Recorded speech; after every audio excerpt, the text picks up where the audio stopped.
बुद्धि बड़ी या पैसा। किसी देश में एक राजा राज करता था। उसके लिए पैसा ही सब कुछ था। वह सोचता था कि पैसे के बल पर दुनिया के सब कामकाज चलते हैं। तांबे की मेघ तमाशा देख, कहावत झूठ नहीं है। मेरे पास अटूट धन है, इसीलिए मैं इतने बड़े देश पर राज करता हूँ।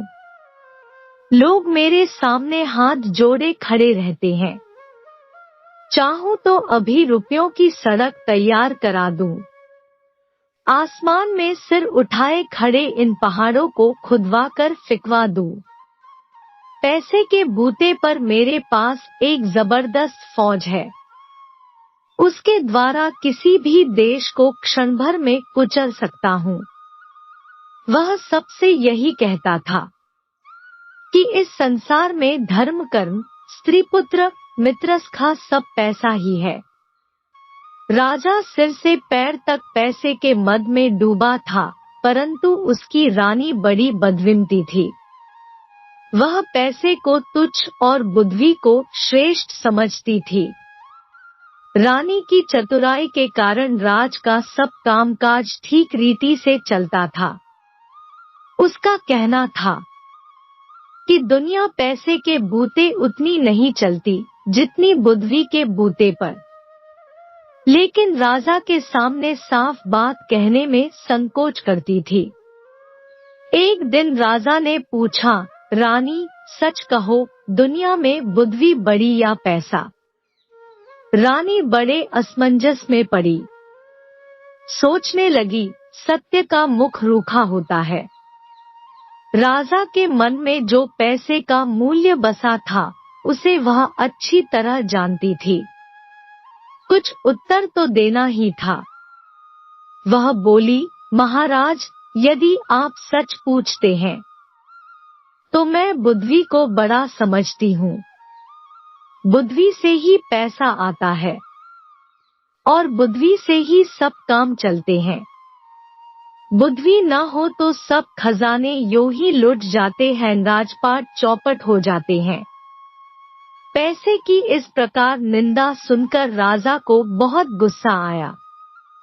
बोला, रानी, तुम्हें अपनी बुद्धि का बड़ा घमंड है। मैं देखना चाहता हूँ कि तुम बिना पैसे के बुद्धि के सहारे कैसे काम चलाती हो। ऐसा कहकर उसने रानी को नगर के बाहर एक मकान में रख दिया। सेवा के लिए 2-4 नौकर भेज दिए। खर्च के लिए न तो एक पैसा दिया और न किसी तरह का कोई सामान। रानी के शरीर पर जो जेवर थे वे भी उतरवा लिए। रानी मन ही मन कहने लगी कि मैं एक दिन राजा को दिखा दूंगी कि संसार में बुद्धि भी कोई चीज है, पैसा ही सब कुछ नहीं है। नए मकान में पहुंचकर रानी ने नौकर द्वारा कुम्हार के अवे से 2 ईंटें मंगवाईं और उन्हें सफेद कपड़े में लपेटकर ऊपर से अपने नाम की मुहर लगा दी। फिर नौकर को बुलाकर कहा, तुम मेरी इस धरोहर को धन्नू सेठ के घर ले जाओ। कहना, रानी ने यह धरोहर भेजी है, 10,000 रुपए मंगाए हैं। कुछ दिनों में तुम्हारा रुपया मैं सूद के लौटा दिया जाएगा और धरोहर वापस कर ली जाएगी।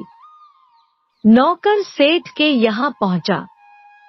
धरोहर पर रानी के नाम की मुहर देखकर सेठ समझा कि इसमें कोई कीमती जेवर होंगे। उससे 10,000 रुपया चुपचाप दे दिया। रुपया लेकर नौकर रानी के पास आया। रानी ने इन रुपयों से व्यापार शुरू किया। नौकर चाकर लगा दिए। रानी देखरेख करने लगी। थोड़े ही दिनों में उसने इतना पैसा पैदा कर लिया कि सेठ का रुपया चुक गया और काफी पैसा बच रहा। इस रुपए से उसने गरीबों के लिए मुफ्त दवाखाना, पाठशाला तथा अनाथालय खुलवा दिए। चारों ओर रानी की जय जयकार होने लगी। शहर के बाहर रानी के मकान के आसपास बहुत से मकान बन गए और वहां अच्छी रौनक रहने लगी। इधर रानी के चले जाने पर राजा अकेला रहा गया। रानी थी तब वह मौके के कामों को संभाले रहती थी, राजकाज में उचित सलाह देती थी। धूर्तों की दाल उसके सामने नहीं गलने पाती थी। अब उसके चले जाने पर धूर्तों की बनाई। धूर्त लोग आकर राजा को लूटने लगे। अंधेरगर्दी बढ़ गई। नतीजा यह हुआ कि थोड़े ही दिनों में खजाना खाली हो गया। स्वार्थी कर्मचारी राज्य की सब आमदनी हड़प जाते थे। अब नौकरों का वेतन चुकाना कठिन हो गया। राज्य की ऐसी दशा देख राजा घबरा गया। वह अपना मन बहलाने के लिए राजकाज मंत्रियों को सौंपकर देशाटन के लिए निकल पड़ा। जाते समय नगर के बाहर ही उसे कुछ ठग मिले। उनमें से एक काना आदमी राजा के पास आकर बोला, महाराज, मेरी आंख आपके यहाँ 2000 में गिरवी रखी थी। वादा हो चुका है। अब आप अपने रुपए लेकर मेरी आंख मुझे वापस कीजिए। राजा बोला, भाई, मेरे पास किसी की आंख नहीं है। तुम मंत्री के पास जाकर पूछो। ठग बोला, महाराज, मैं मंत्री को क्या जानूं, मैंने तो आपके पास आंख गिरवी रखी थी, आप ही मेरी आंख दे। जब बाढ़ ही फसल खाने लगी तब रक्षा का क्या उपाय, आप राजा है। जब आप ही इंसाफ न करेंगे तो दूसरा कौन करेगा, आप मेरी आंख न देंगे तो आपकी बड़ी बदनामी होगी। राजा बड़ा परेशान हुआ। बदनामी से बचने के लिए उसने जैसे तैसे 4000 रुपए देकर उसे विदा किया। कुछ दूर आगे चला था कि एक बूचा आदमी उसके सामने आकर खड़ा हो गया। पहले के समान वह भी कहने लगा, महाराज, मेरा एक कान आपके यहाँ गिरवी रखा था। रुपया लेकर मेरा कान मुझे वापस कीजिए। राजा ने उसे भी रुपया देकर विदा किया। इस प्रकार रास्ते में कई ठग आए और राजा से रुपया ऐंठ कर चले गए। जो कुछ रुपया पैसा साथ लाए थे वह ठगों ने लूट लिया। वह खाली हाथ कुमारी चौबोला के देश में पहुंचे। कुमारी चौबोला उस देश की राजकन्या थी। उसका प्रण था कि जो आदमी मुझे जुए में हरा देगा उसी के साथ विवाह करूंगी। राजकुमारी बहुत सुंदर थी। दूर दूर के लोग उसके साथ जुआ खेलने आते थे और हार कर जेल की हवा खाते थे। सैकड़ों राजकुमार जेल में पड़े थे। मुसीबत के मारे यह राजा साहब भी उसी देश में आ पहुंचे। चौबोला की सुंदरता की खबर उनके कानों में पड़ी तो उनके मुंह में पानी भर आया। उनकी इच्छा उसके साथ विवाह करने की हुई। राजकुमारी ने महल से कुछ दूरी पर एक बंगला बनवा दिया था। विवाह की इच्छा से आने वाले लोग इसी बंगले में ठहरते थे। राजा भी उस बंगले में जा पहुंचा। पहरेदार ने तुरंत बेटी को खबर दी। थोड़ी देर बाद एक तोता उड़कर आया और राजा की बाह पर बैठ गया। उसके गले में एक चिट्ठी बंधी थी जिसमें विवाह की शर्तें लिखी थी। अंत में यह भी लिखा था कि यदि तुम जुए में हार गए तो तुम्हें जेल की हवा खानी पड़ेगी। राजा ने चिट्ठी पढ़कर जेब में रख ली। थोड़ी देर बाद राजा को राजकुमारी के महल में बुलाया गया। जुआ शुरू हुआ और राजा हार गया। शर्त के अनुसार वह जेल भेज दिया गया। राजा की हालत बिगड़े और नगर छोड़कर चले जाने का समाचार जब रानी को मालूम हुआ तो उसे बहुत दुख हुआ। राजा का पता लगाने वह भी परदेश को निकली। कुछ ही दूर चली थी कि वही पुराने ठग फिर आ गए। सबसे पहले वही काना आया। कहने लगा, रानी साहब, आपके पास मेरी आंख 2000 में गिरवी रखी थी। आप अपना रुपया लेकर मेरी आंख वापस दीजिए। रानी बोली, बहुत ठीक, मेरे पास बहुत से लोगों की आंखें गिरवी रखी है, उन्हीं में तुम्हारी भी होगी। एक काम करो, तुम अपनी दूसरी आंख निकालकर मुझे दो। उसके तौल की जो आंख होगी वह तुम्हें दे दी जाएगी। रानी का जवाब सुनकर ठग की नानी मर गई। वह बहुत घबराया। रानी बोली, देर मत करो, दूसरी आंख जल्दी निकालो, उसी के तौल की आंख दे दी जाएगी। ठग हाथ पैर जोड़कर माफी मांगने लगा।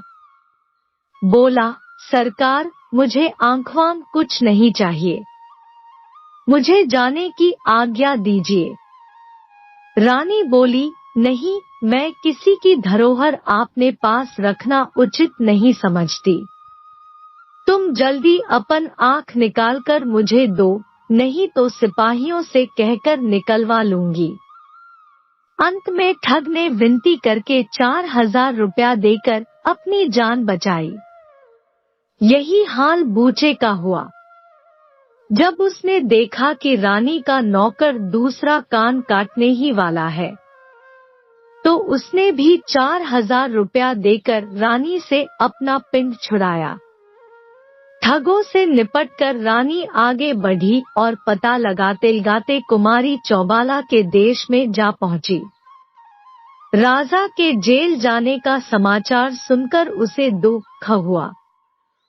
अब वह राजा को जेल से छुड़ाने का उपाय सोचने लगी। उसने पता लगाया कि रानी चौबीला किस प्रकार जुआ खेलती है। सारा भेद समझकर उसने पुरुष का भेष बनाया और बंगले पर जा पहुंची। पहरेदार ने खबर दी। थोड़ी देर में तोता उड़कर आया। रानी ने उसके गले से चिट्ठी खोलकर पढ़ी। कुछ समय बाद बुलावा आया। रानी पुरुष वेश में कुमारी चौबोला के महल में पहुंची। इन्हें देखकर चौबोला का मन न जाने क्यों गिरने लगा। उसे ऐसा मालूम होने लगा कि मैं इस राजकुमार को जीत न सकूंगी। खेलने के लिए चौसर डाली गई। कुमारी चौसर खेलते समय बिल्ली के सिर पर दीपक रखती थी। बिल्ली को इस प्रकार सिखाया गया था कि कुमारी का दाव जब ठीक नहीं पड़ता था और उसे मालूम होता था कि वह हार रही है, तब वह बिल्ली के सिर हिलाने से दीपक की ज्योति डगमगाने लगती थी। इसी बीच वह अपना पासा बदल देती थी। रानी यह बात पहले ही सुन चुकी थी। बिल्ली का ध्यान आकर्षित करने के लिए उसने एक चूहा पाल लिया था और उसे अपने कुर्ते की बाह में छिपा रखा था। चौसर का खेल खेलने लगा। खेलते खेलते कुमारी जब हारने लगी तब उसने बिल्ली को इशारा किया। रानी तो पहले से ही सजग थी। इसके पहले ही उसने अपनी आस्तीन से चूहा निकालकर बाहर कर लिया। बिल्ली की निगाह अपने शिकार पर जम गई। राजकुमारी के इशारे का उस पर कोई असर नहीं हुआ। राजकुमारी के बार बार इशारा देने पर भी बिल्ली तस्सेमस न हुई। निदान राजकुमारी हार गई। तुरंत सारे नगर में खबर फैल गई। राजकुमारी के विवाह की तैयारियां होने लगी। रानी बोली, विवाह तो शर्त पूरी होते ही हो गया। रहा भांवरे पड़े का दस्तूर, वह घर चलकर कर लिया जाएगा। वहीं से धूमधाम के साथ शादी की जाएगी।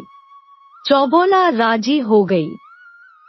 पुरुष वेशधारी रानी बोली, एक बात और है। यहाँ से चलने से पहले उन सब लोगों को जिन्हें जेल में डाल रखा है छोड़ दो, लेकिन पहले एक बार उन सबको मेरे सामने बुलाओ। कैदी सामने लाए गए। हर एक कैदी की नाक छेदकर कौड़ी पहनाई गई थी। सबके हाथ में कोल्हू हाँकने की हंकनी और गले में चमड़े का खलीता पड़ा था। इस खलीते में उनके खाने के लिए थाली रखी जाती थी। खलीते पर हर कैदी का नाम दर्ज था। इन्हीं कैदियों के बीच रानी के पति राजा साहब भी थे। रानी ने जब उनकी दशा देखी तो उसका जी भर आया। उसने अपने मन के भाव को तुरंत छिपा लिया। सब कैदियों की नाक से कौड़ी निकाली गई। नाई बुलाकर हजामत बनवाई गई।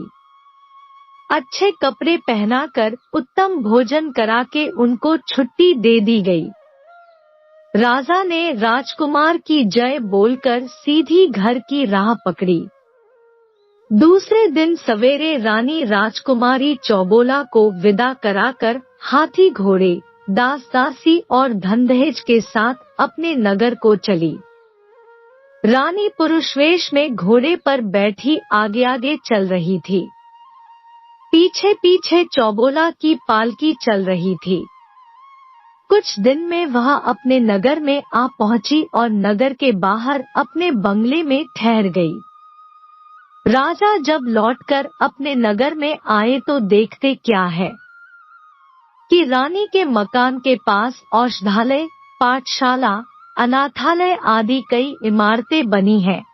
देखकर राजा अचंभे में आ गया। सोचने लगा, रानी को मैंने एक पैसा तो दिया नहीं था, उसने ये लाखों की इमारतें कैसे बनवा ली। पैसे का महत्व उसकी नजरों में अभी तक वैसा ही बना हुआ था। संध्या में उसने रानी को बुलवाया, पूछा, कहो रानी, अब भी तुम्हारी समझ में आया कि बुद्धि बड़ी होती या पैसा। रानी कुछ नहीं बोली। चुपचाप उसने राजा के नाक की कौड़ी, खलीता, हंकन और खली का टुकड़ा सामने रख दिया। राजा विस्मित होकर रह गया। सोचने लगा, ये चीजें इसे कहाँ से मिली। इतने में रानी कुमारी चौबोला को बुलाकर उनके सामने खड़ा कर दिया। अब राजा की आंखें खुली। वह समझ गए कि चौबोला की कैद से छुड़ाने वाला राजकुमार और कोई नहीं, उसकी बुद्धिमती रानी ही थी। राजा ने लज्जित होकर सिर नीचा कर लिया। फिर कुछ देर सोचकर कहने लगा, रानी, अभी तक मैं बड़ी भूल में था। तुमने मेरी आंखें खोल दी। अभी तक मैं पैसे को ही सब कुछ समझता था, पर आज मेरी समझ में आया कि बुद्धि के आगे पैसा कोई चीज नहीं है। शुभ मुहूर्त में चौबोला का विवाह राजा के साथ धूमधाम के साथ हो गया। दोनों रानियां हिलमिलकर आनंद पूर्वक रहने लगी। दोस्तों, वीडियो अच्छा लगा हो तो वीडियो को लाइक और शेयर करें और ऐसे ही वीडियो देखने के लिए हमारे चैनल को जरूर सब्सक्राइब कर ले। धन्यवाद।